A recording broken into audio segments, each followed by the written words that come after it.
रहस्य और रोमांच। किसने लिखा?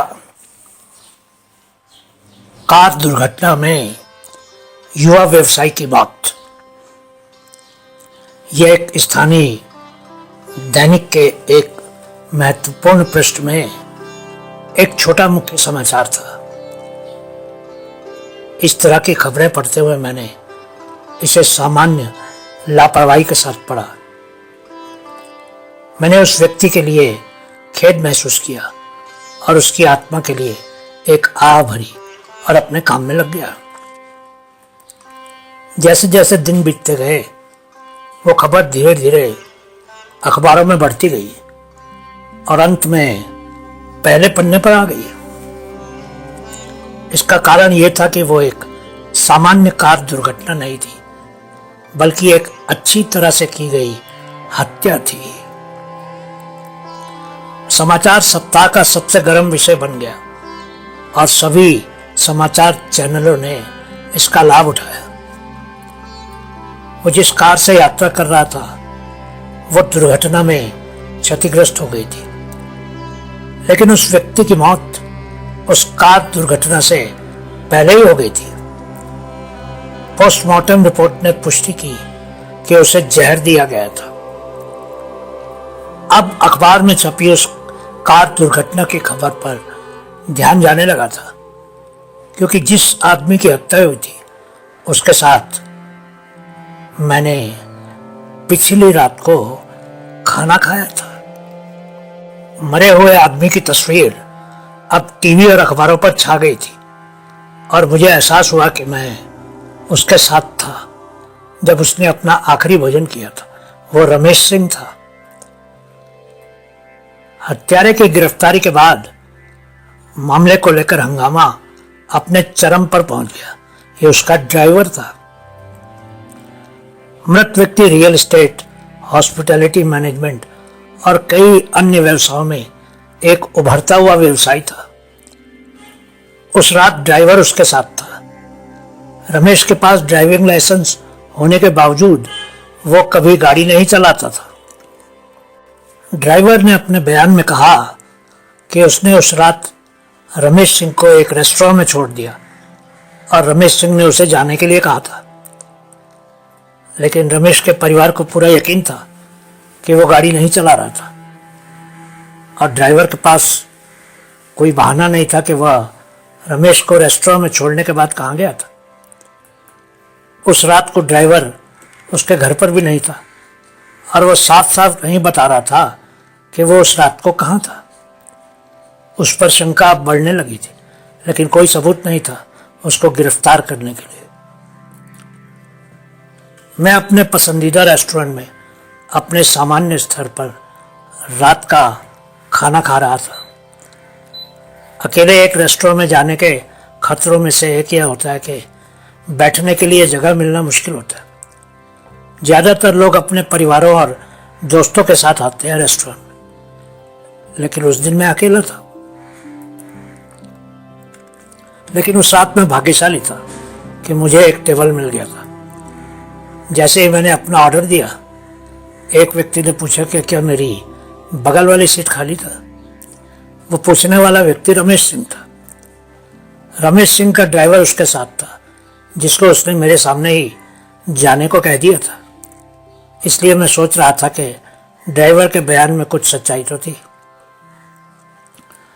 रमेश सिंह ने उसके खाने का ऑर्डर दिया था और फिर किसी से फोन पर बात करनी शुरू कर दी थी। मुझे याद है कि उस समय मुझे कितना गुस्सा आया था। वो बहुत जोर जोर से बात कर रहा था। वो फोन पर किसी व्यापारिक डील की बात कर रहा था और कुछ पैसों की भी बात कर रहा था। मैं बैठा सोच रहा था कि काश मैंने उसकी फोन की बातचीत को ध्यान से सुना होता। मुझे क्या मालूम था कि उसकी हत्या होने वाली थी।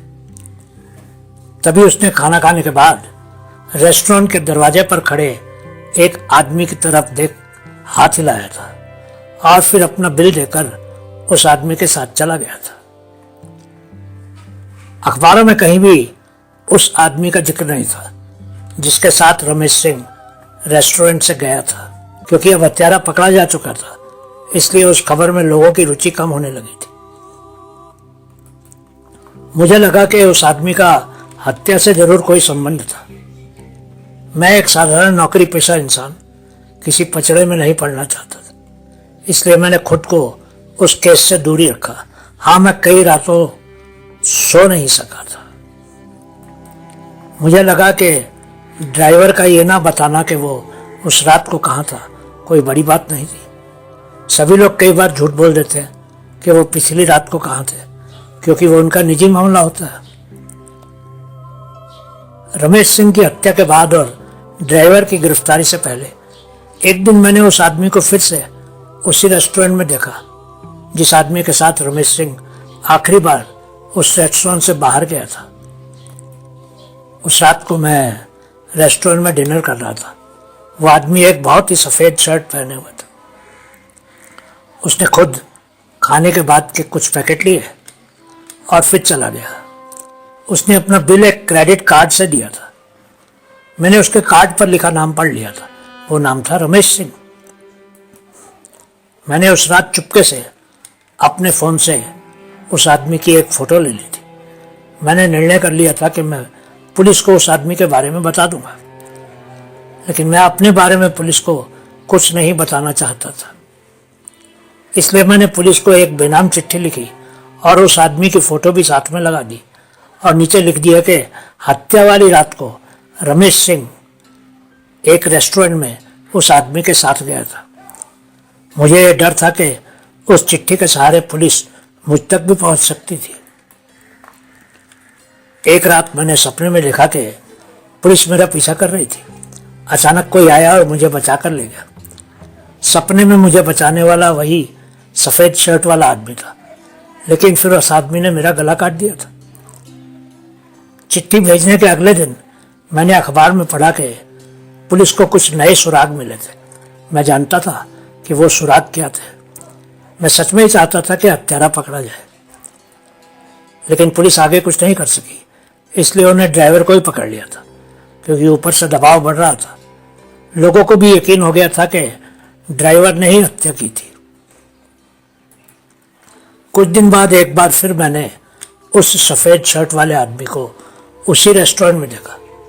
मैंने तुरंत ही कुछ करने का फैसला किया। मैंने कागज़ के एक टुकड़े पर लिखा, तुम हत्यारे हो, और वेटर को 10 रुपये देकर उस कागज़ को उस सफ़ेद शर्ट वाले आदमी के बिल के नीचे रखवा दिया। मैं उस आदमी की प्रतिक्रिया का इंतजार करने लगा। उसने उस कागज़ को देखा।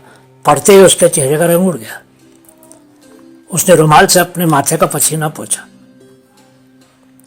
वो घबराया हुआ था, इधर उधर देखने लगा था। उसने जल्दी से मेरे कागज़ के टुकड़े को जेब में रख लिया। 6 महीने के बाद अखबार में एक आत्महत्या की खबर आई। वो वही सफ़ेद शर्ट वाले आदमी की आत्महत्या की खबर थी। उसने जहर खा लिया था। उसने सुसाइड नोट में लिखा था कि उसने ही रमेश सिंह की हत्या की थी। पुलिस को उसके जेब से एक कागज़ मिला जिस पर लिखा था, तुम हत्यारे हो। रमेश सिंह की आत्महत्या से पहले लिखी गई चिट्ठी की लिखाई और जेब में मिले कागज के टुकड़े की लिखाई में फर्क था। पुलिस अब उस दूसरी लिखाई वाले को ढूंढ रही है, लेकिन वो उनको कभी नहीं मिलेगा। आप हैरान होंगे कि उस सफ़ेद कमीज वाले ने आत्महत्या क्यों की थी। रमेश सिंह की हत्या मैंने की थी। मैं एक पेशेवर हत्यारा हूँ। मुझे रमेश सिंह को मारने के लिए उसके विरोधी व्यापारी से 10 लाख रुपए मिले थे। वैसे मैं दिखावे के लिए एक कंपनी में काम करता हूँ। पहले दिन जब रमेश सिंह मेरे टेबल पर आकर बैठ गया था और खाना खाने से पहले जब वो बाथरूम में हाथ धोने गया था, मैंने उसके खाने में एक ऐसा जहर मिला दिया था जिसका असर 2 घंटे के बाद होता था।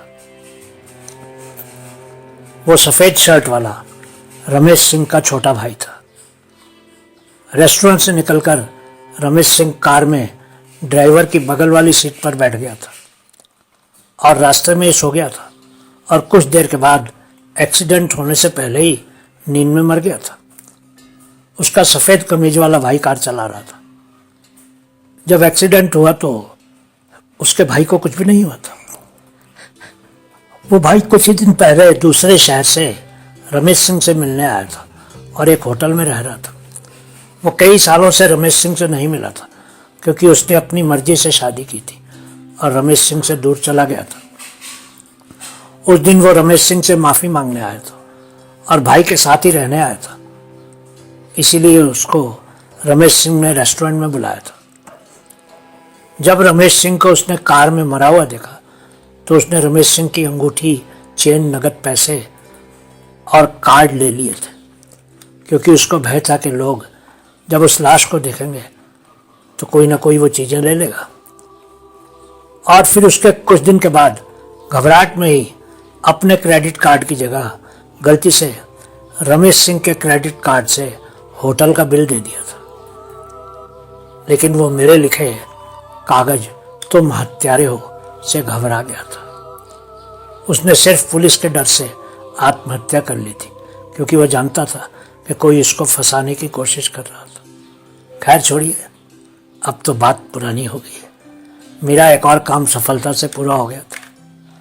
आप नहीं जानते कि कब कहाँ कौन, शायद मैं, आपकी सुपारी लेकर आपको मारने के लिए इंतजार कर रहा हूँगा। बहुत बहुत शुक्रिया।